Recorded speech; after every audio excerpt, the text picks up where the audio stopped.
saludo muy especial para todas las personas que ven nuestros videos, que nos siguen en redes sociales y visitan nuestra página web. Ahora estás percibiendo realidad, el canal que te brinda las herramientas pedagógicas y didácticas que vencen las barreras de la discapacidad visual. Está dirigido a todas las personas que trabajan en procesos de inclusión.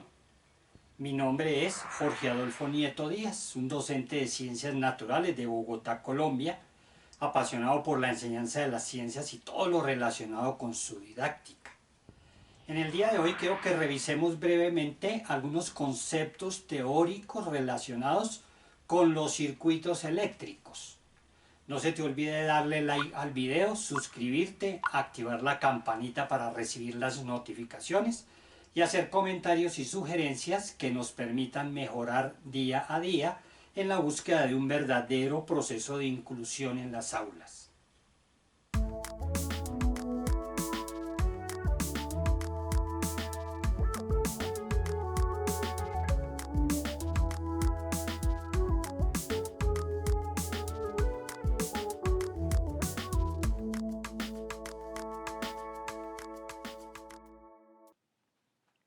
Un circuito eléctrico es el trayecto o ruta de una corriente eléctrica. La corriente eléctrica se genera cuando los electrones saltan de un átomo a otro. En este gráfico que ya hemos trabajado en varios de nuestros videos, podemos ver una representación, un esquema del átomo en donde está la parte central que es el núcleo y las órbitas que contienen los electrones. Pero los electrones, si son excitados a través de una fuente, pueden hacer que los salten de un átomo a otro. De esta manera, de una forma en secuencia, los electrones van saltando y eso es lo que genera lo que nosotros denominamos la energía eléctrica o la corriente eléctrica. El elemento químico más utilizado en el mundo para los circuitos eléctricos y la producción de los cables es el cobre. El cobre es un elemento que tiene algunas propiedades muy especiales. La principal de ellas es su excelente conductividad eléctrica, es decir, que permite un rápido flujo de los electrones. En el caso del cobre también es reconocido porque presenta muy poca resistencia eléctrica. Esto quiere decir que no se opone a que se presente un paso de la conducción de la corriente eléctrica de un lado hacia otro. Entonces, como no hay oposición, entonces los electrones fluyen rápidamente. Los circuitos tienen entonces algunas partes básicas. Por ejemplo, todo circuito hay un generador. Los generadores en realidad son los que provocan el flujo de electrones y hacen que estos fluyan a través de cada componente del circuito. Como por ejemplo tenemos generadores como las baterías o las pilas, las baterías recargables, las fuentes de alimentación, los alternadores. El segundo elemento de un circuito es los receptores, son los que recogen precisamente ese flujo de electrones y transforman la energía eléctrica en otro tipo de energía.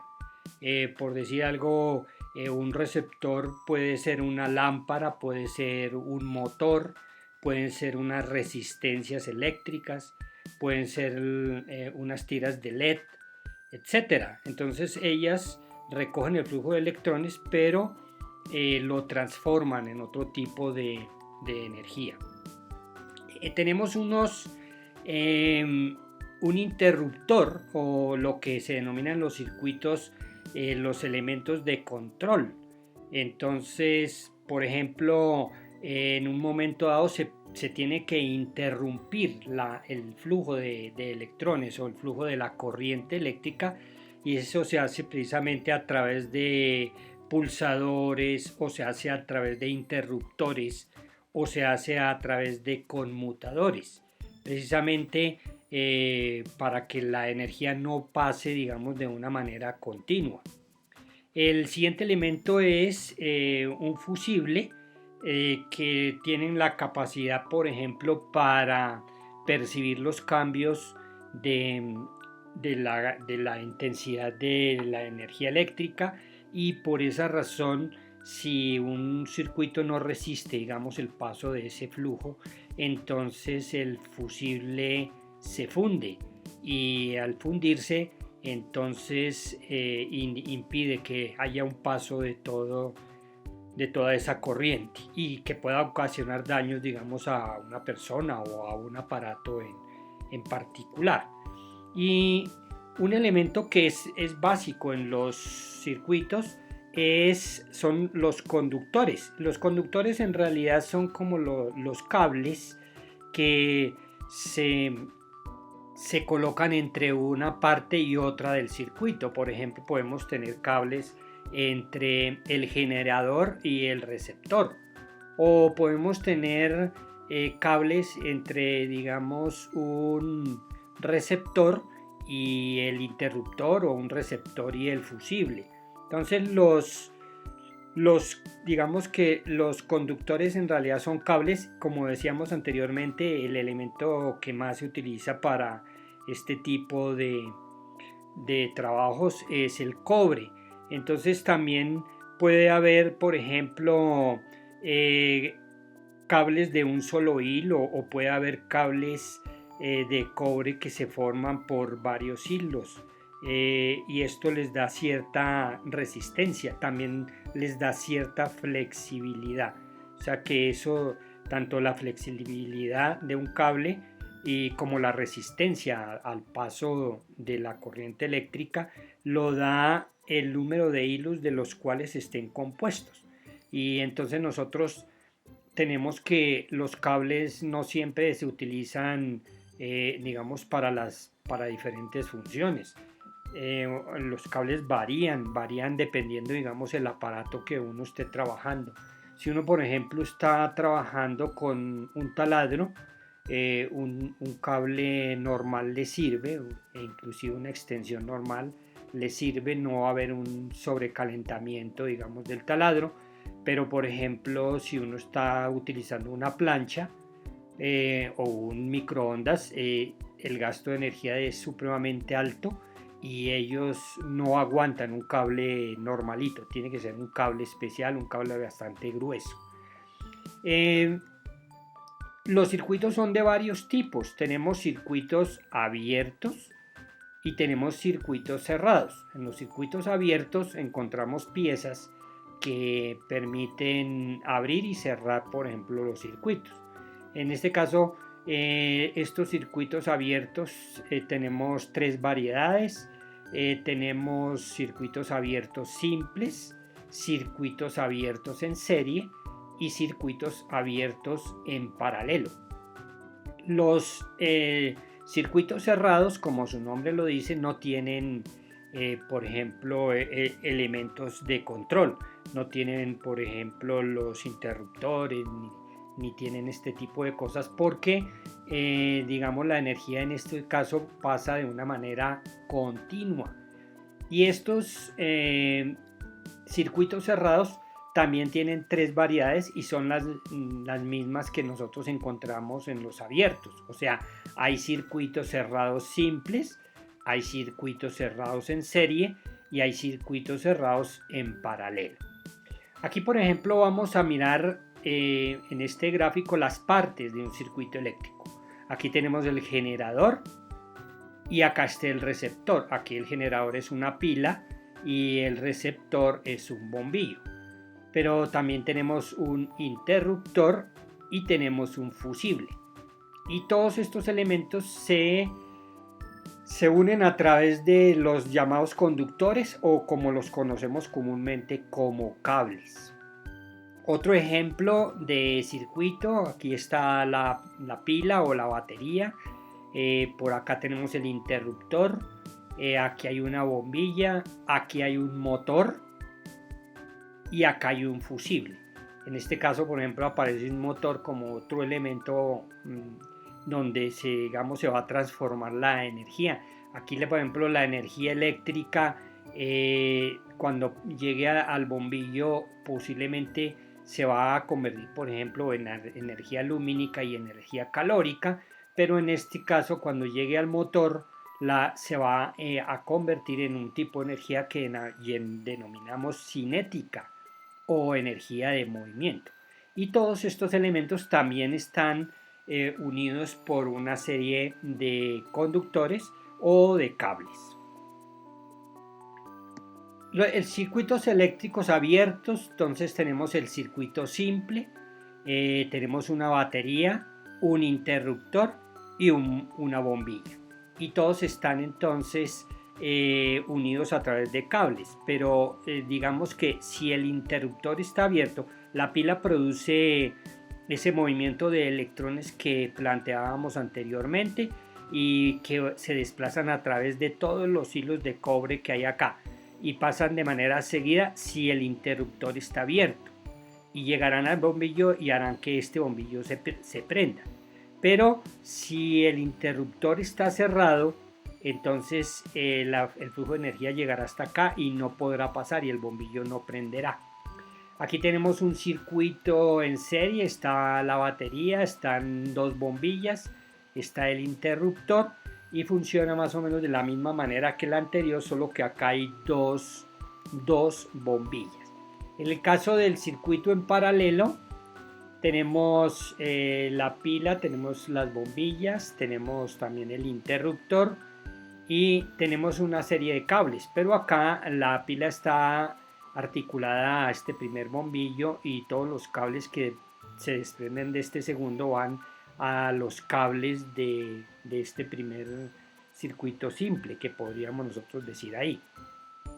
En el caso de los circuitos cerrados tenemos las mismas variedades.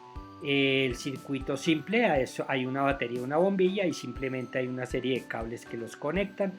En el circuito en serie también está la batería, están las dos bombillas y están los cables que los conectan. Y en el circuito en paralelo tenemos exactamente lo mismo, otras dos bombillas, se genera un primer circuito simple acá y se genera un circuito anexo que depende de este que tenemos acá, o sea, desemboca al circuito inicial que hemos armado en esta parte. Cuando nosotros revisamos una serie de, digamos, como los planos de los circuitos, vamos a encontrar una serie de símbolos. Encontramos aquí, por un ejemplo, una flecha, encontramos aquí una serie. La flecha indica que el flujo de energía viene por acá, o que viene por acá, o que viene por acá. Este dibujo que tenemos acá indica una resistencia. Este dibujo que encontramos aquí indica la presencia de una pila o batería para nosotros. En el caso, por ejemplo, ya de un plano de un apartamento y todo, encontramos una serie de convenciones. Y estas convenciones son universales, es decir, que en todos lados se entienden de la misma manera. Significa que nosotros podemos interpretar un plano eléctrico, no importa si está en otro idioma, simplemente con ver las convenciones nosotros podemos saber de qué es lo que hay que instalar o cómo hay que acomodar los elementos. En este caso, por ejemplo, en este gráfico acá, esta convención indica que esto es una pila o batería, pero por ejemplo este dibujo que tenemos acá indica que es un interruptor. Aquí vemos cómo hay una flecha y la flecha es la que me indica cómo se desplaza el flujo de la energía eléctrica o el flujo de movimiento de electrones. Aquí tenemos otro dibujo donde tenemos varias resistencias y tenemos una batería, digamos, de 9 voltios. Las convenciones, como decíamos, son internacionales y veamos, aquí tenemos algunas de ellas.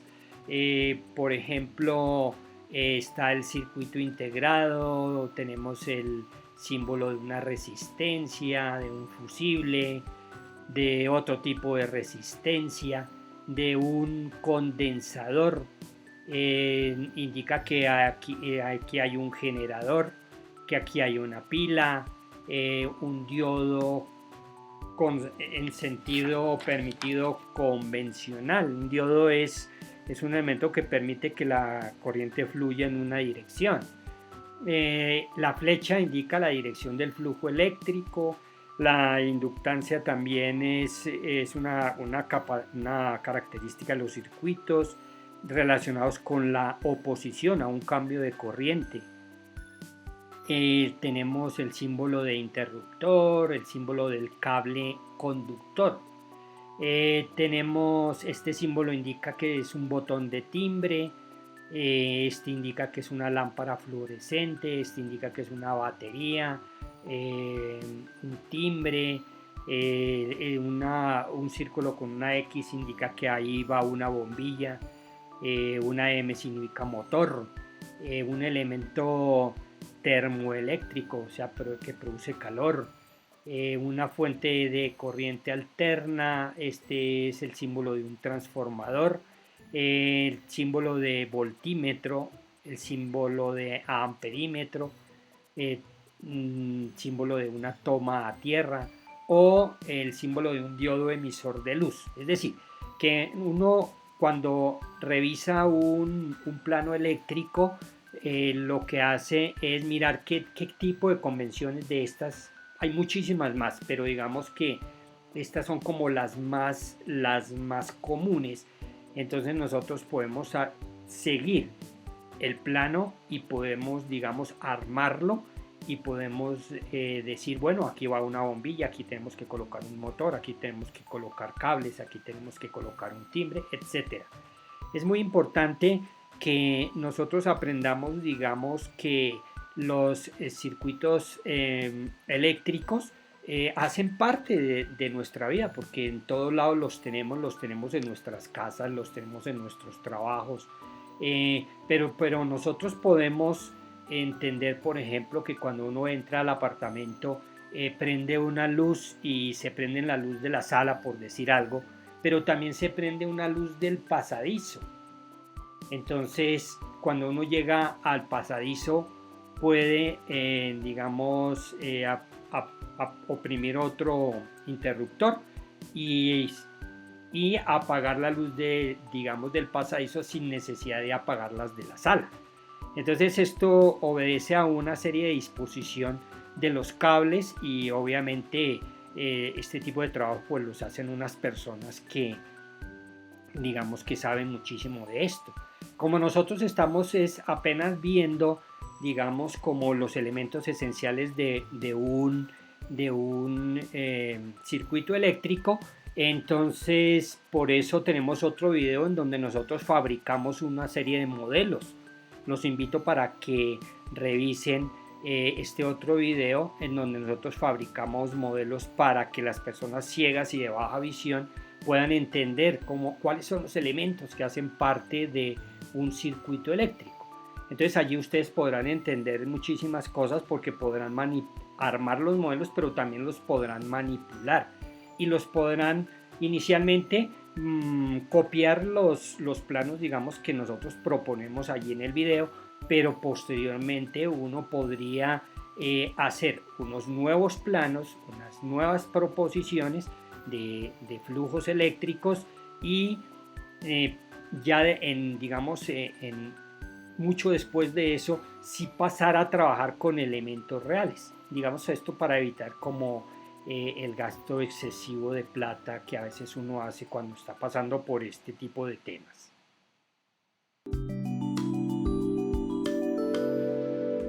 Muchas gracias por tu atención. Ahora piensa cómo podrías ayudar a una persona en condición de discapacidad y toma la decisión de hacerlo. No se te olvide suscribirte a nuestro canal y visita nuestra página web. Nos vemos en un próximo video.